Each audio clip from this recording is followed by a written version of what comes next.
Yo, BJ Gaddour with the Daily BJ, and as someone who had 4 knee surgeries by the time I was 22, I had patellar tendonitis, chondromalacia issues for a decade during my teens and into my 20s, and I've overcome those issues now. I'm 35, pain-free. My knees have never felt better, but it's taken a long time. Today I want to share the 5 key things to help get you out of knee pain, and these are more for chronic issues. You will always default when it comes to acute or one-time injuries to a physical therapist or an orthopedic doctor, but these are 5 tools I've used and I've helped with other people that have had knee pain to get them out of it, get them training pain-free. There's going to be a couple mobility drills, a couple massage drills, and then some pain-free exercise options while you are rehabilitating or getting back to form. Here we go.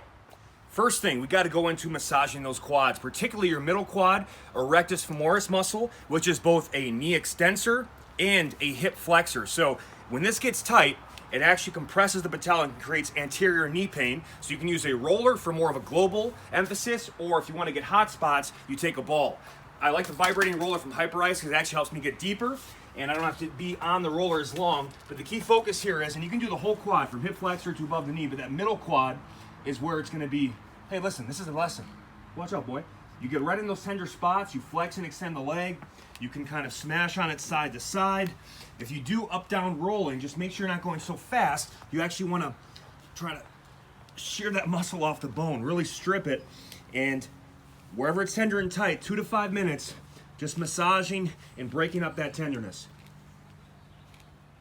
Massage drill number 2, tightness in the calves will create tightness and lack of mobility at the ankles, which causes knee pain. So what we want to do when you go from the Achilles all the way to the upper calf, you've got your lower calf, upper calf. You can also play around with foot position to get inner, outer calf coming into the shins a bit. What you want to do, and because of how tight and bundled these tissues are, you spend all day on your feet. You want to do about 5 to 10 minutes on each leg every minute. So I get on a tight spot, I'm going side to side, kind of smashing on it, flexing, extending at the ankle. I can add rotations through the ankle joint. So you're trying to find tightness and then add motion at the joint to open up those areas. And I just keep working my way up every minute or so to open up these areas. And again, I can play around with more outer calf, inner. If you want to come into the shins, you can, and even come into the front area like this. All right, lots of options, but 5 to 10 minutes on each leg. This is probably the number 1 stretch for those with anterior knee pain. He knows it, I know it. And why it's so important is, again, we're addressing that middle quad, both a knee extensor and hip flexor. It does contribute to back pain as well, but because of the tightness here, again, compresses that patella and causes knee pain. It also makes it so when you do things like lunges or split squats or Bulgarian split squats, we're actually the bottom of a Bulgarian split squat, it can cause pain in the knee at the bottom position, or just like a painful stretch as you sink into the motion. So what we want to do is 2 to 5 minutes on each leg, pull the ribs and shoulders down, clench the glute, and then just focus on kind of squeezing the glute in, trying to peel that muscle off the bone. Adding some oscillations to it is excellent, and just really root yourself down. No motion at that lower back. And again, 2 to 5 minutes each side. This will really clean up your lunging and split squatting mechanics and alleviate anterior knee pain.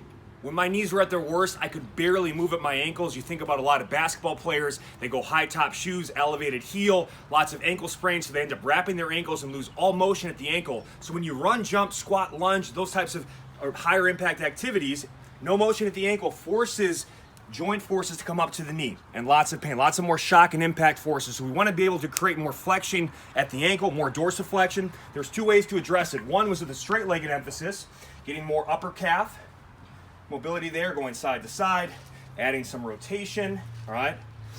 Even kind of coming forward, playing around with that. You want to do 2 to 5 minutes on each side. You want to get more lower calf. You bend the knee and coming into the Achilles ankle area, and we're just working on driving that knee past the toe, particularly going outwards towards the pinky.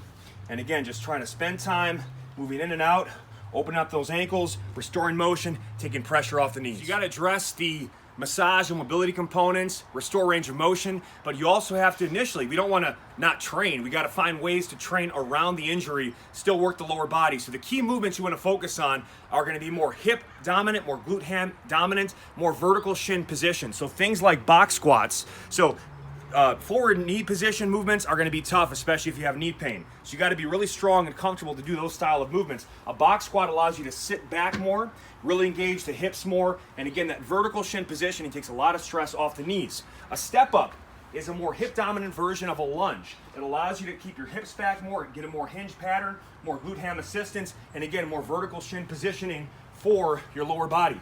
Things like hip thrust on 2 leg and 1 leg essentially take the knees out of the movement and allow you to really build muscles that actually are probably causing some of the knee pain in the first place. Weak glutes are going to really cause problems for your knees. Same thing with weak hamstrings. If I want to get more hamstring emphasis, I go with a feet elevated option on those hip thrusts, and then things like hip hinges, where most of the movement is at the hip and there's a slight bend in the knees, but you're not moving through the knee, allow you to really work glute hamstring, easy on the knees, and again, finding ways to work that lower body without causing knee pain. And don't forget, cardiovascular wise, you can do things like skier swings, again, minimal knee movement, all right? The knees are just soft. It's all hip hinge that allows you to get a whole body power workout, cardiometabolic workout with low impact in the knees. And then don't forget, one of my favorite ways to build up the quads safely is biking, particularly fan bikes. Again, you've got minimal eccentric stress, low impact, going with intervals at higher intensities, also long duration rides can really build up those quads, protect those knees. I hope this helps. It's a lot of information jam-packed quickly, but it'll make a difference. I don't want you in pain, baby.